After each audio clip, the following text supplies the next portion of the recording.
Iran ने Israel की जानिब से दोबारा हमले का खदशा जाहिर कर दिया।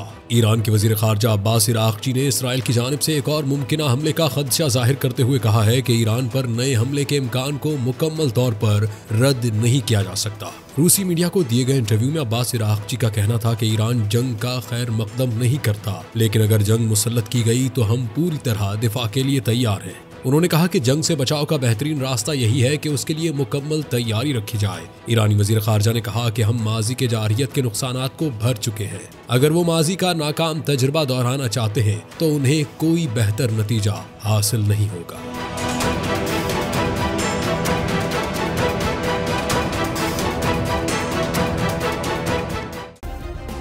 सब्सक्राइब करें और बेल दबाएं ताकि कोई खबर रह न जाए।